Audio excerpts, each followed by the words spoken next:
Today, we're going to analyze just how much propaganda and lies are being shared online about the Israel and Iran war. I mean, it's a proper war that's happening right now. All with the aim of getting the U.S. involved in this war. In my last video, we kind of discussed how Israel cannot destroy Iran's nuclear facilities. It doesn't actually have enough bunker destroying missiles that go deep underground and destroy these nuclear facilities, which are very, very deep inside underground, and they're reinforced by concrete. So Israel doesn't actually have that capability. It needs U.S. to get involved in order to destroy that nuclear facilities. But obviously, if the U.S. gets involved, then now it's a proper, Iran can attack all the bases in the Gulf area, and America obviously has so many military bases all around Iran, and therefore this becomes not just a war between two countries, but a proper regional war that can easily escalate to many, many other countries. Pakistan has already come out and said that if this escalates, then Pakistan will ready its fighter jets to attack a lot of what's coming at Iran, or from the places that are coming at Iran. And Pakistan has already helped Iran defend itself from some of the attacks that Israel has carried out. So it is a very worrying situation. But I just want to go over you can't say anything other than it's propaganda that a lot of accounts are sharing online to try to promote and try to get the U.S. to attack Iran. First of all, let's listen to Patrick David on this. I was born in Iran. I can't stand this vision. They've called the only thing that's been persistent and consistent is the fire. When the Shah was in Iran, did Israel already exist? Yes or no? Was Israel causing chaos? Was there war in the Middle East? Let me say this one more time. When Iran was ran by the Shah, what year was the Shah of Iran? What years did he run Iraq? 53 through 79. Okay, 53 is the oil consortium, so 54 is the oil consortium. 41 to 79. Because he started at 21 years old, young man, right? And 41 to 79. When did Israel get the counter-nation? 48. Yeah, okay, so check this out. Why is it that between 48 to 79, while the Shah was the king of Iran, running Iran, why is it for 31 years there is no major war in the Middle East? What an absolutely ridiculous thing to say, that there were no major conflicts during the Shah period of 1941 to 1975. It was constantly, the Middle East was in war. And I'm just going to go through this with you. You know, when he said that from 1941 to 1975, the Shah was in power, during 1941 to 1953, he was in power, but there was a government and he was kind of like the monarchy. So he didn't have absolute rule.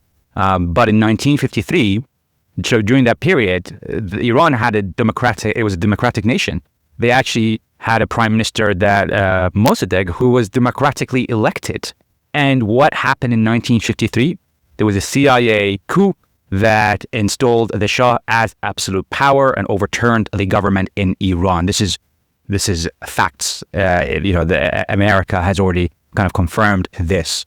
So when people say America, brings democracy, a lot of times it does not bring democracy. It does the opposite of that, as we saw in Iran. And the Shah was extremely, when he came into power and had absolute power to control his people, he tortured his people. It was devastating what he did to his people, and it's all very well documented.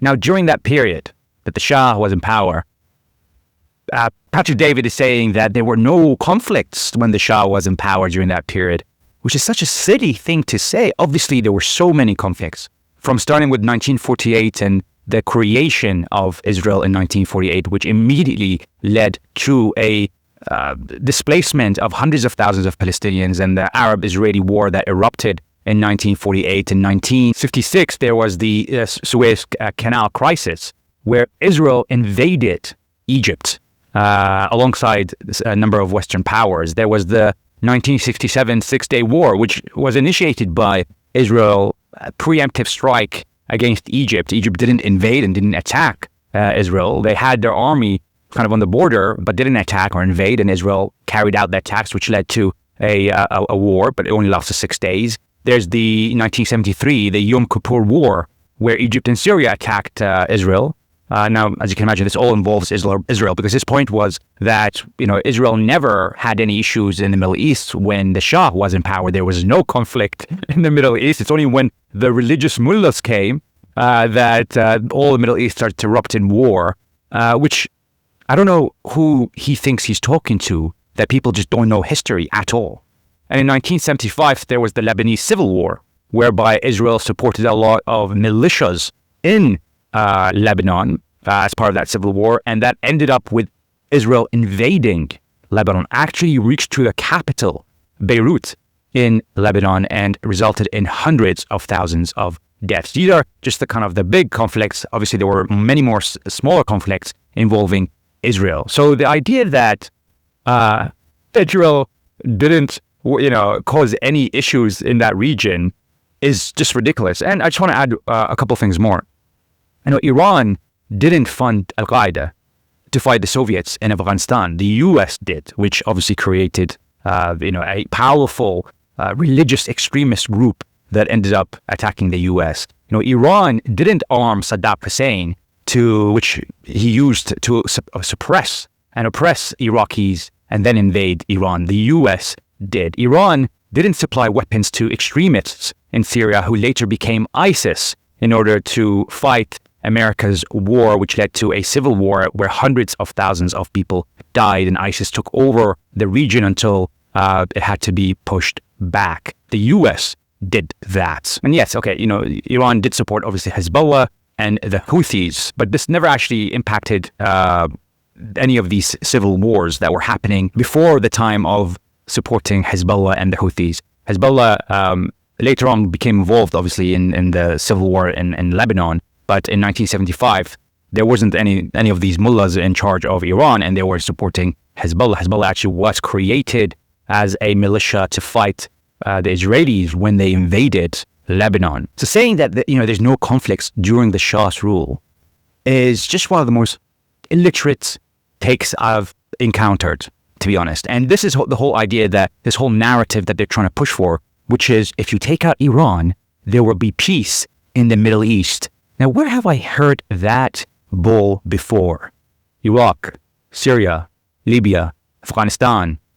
And how did that actually, what were the results of those wars?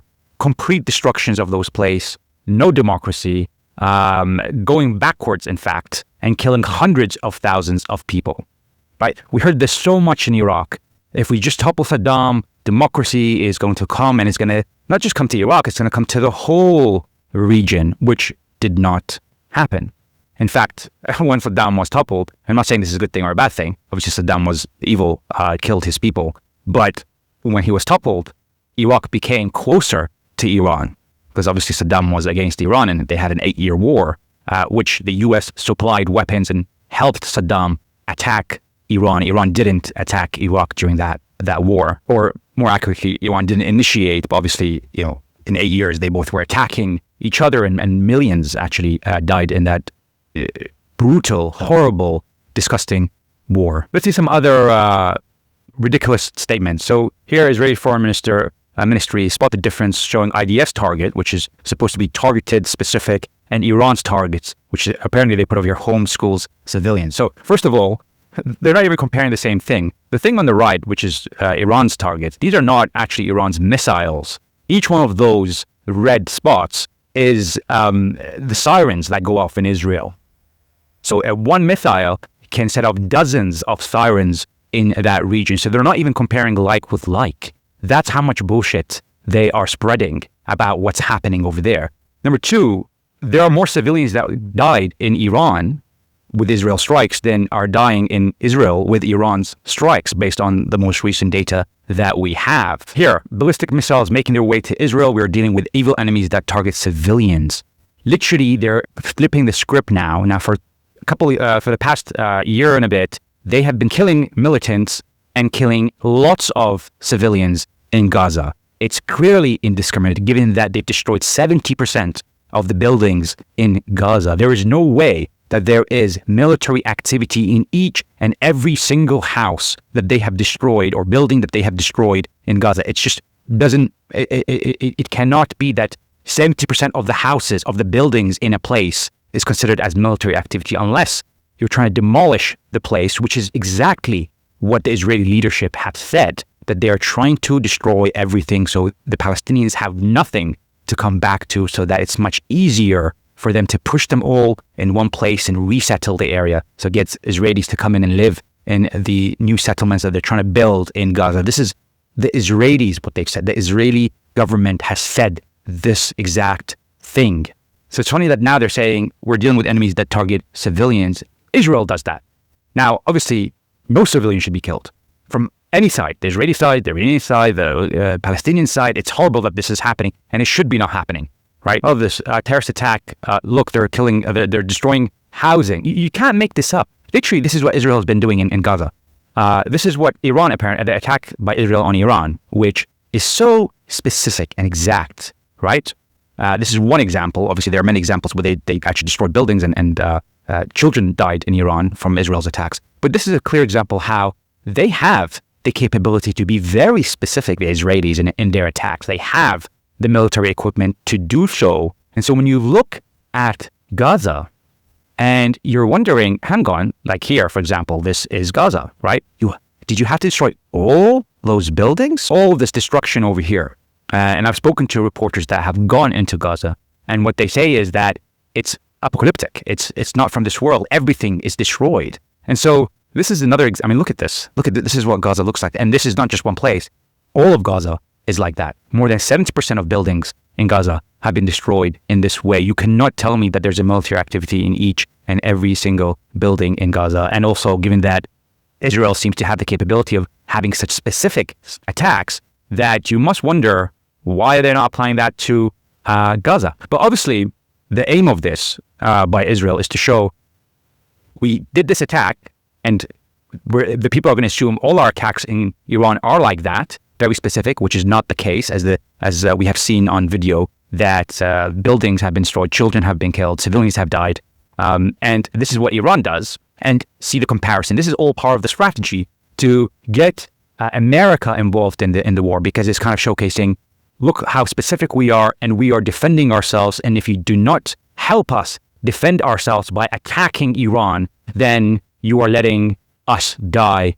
And you are, as our ally, have to come to our help. They're trying to push that narrative. They're trying to push Trump to come in and get involved in this war. But obviously, it's Israel who started attacking Iran, whilst Iran was negotiating with US, which the US and Trump obviously approved. And so there's now complete distrust between the Iranians and the US, because as they're negotiating, US has just approved the killing of the people that they were negotiating with. Some of the people on the table that were negotiating with the US were actually killed by the Israeli strikes. I just want to show you here some of the attacks on Iran, because Israel is showcasing that they haven't targeted any civilians, and it's all military, very precise, as we saw. Look at some of those videos. This is clearly killing civilians over here with this video, wherever the target is. And obviously over here you can see this is in Iran. Destruction of residential buildings over here. This is a complete look at that destruction over there. This is Israel now. This was the ballistic missile that hit Israel. And this is the nuclear facility in Iran. And this is the hilarious thing, is that they're saying they're not trying to kill any civilians. But obviously, if you're trying to blow up the nuclear facilities, it's going to cause radiation leakage around the area, and is going to kill a lot of people. Apparently, this is the Tel Aviv Ministry of Defense headquarters, which is in central of Tel Aviv, as you can see over here. So obviously, there's going to be damage to the area. This is Israel, which obviously looks like a residential area. I want to show you this video by the former CIA officer. If the United States goes to war with Iran in the near future, it will not be because Tehran actually threatens America. It will be because Israel and its powerful lobby in the U.S. have succeeded in creating an essentially false casus belli to mandate such action. Prime Minister Benjamin Netanyahu, who once commented that 9/11 was good for Israel, has repeatedly sought to commit our government to draw red lines that would narrow options for the White House and de facto require it to take action with the military against Iran. I also would not doubt that Israel, accustomed to behaving with impunity towards its alleged friend and patron in Washington, might manufacture a pretext to draw the U.S. into a new conflict. Something reminiscent of the Levant affair in Alexandria, Egypt in 1954, or the false flag account on the USS Liberty in 1967. Now, I've seen hundreds and hundreds of examples from U.S. politicians to U.S. business leaders like Bill Ackman to people obviously in Israel trying to promote this war, trying to prepare the U.S. and U.S. citizens to accept this war, to join them in this war, which would be catastrophic. This would be defining of Trump's legacy. This would involve the U.S. in another war in the Middle East, which Trump just came to the Middle East to say we're done from that, which obviously seems to be a complete lie. Now, obviously, I don't want any of this to happen. I don't want Iran to go through a civil war. I don't want Iran to be attacking Israel and obviously civilians dying. I don't want Iranian civilians to die. I don't want any civilian, any person to really die in any of this. But let's remember that Israel started this attack on Iran, which now is kind of pretending that it needs to help to defend itself from the attack that it started on Iran.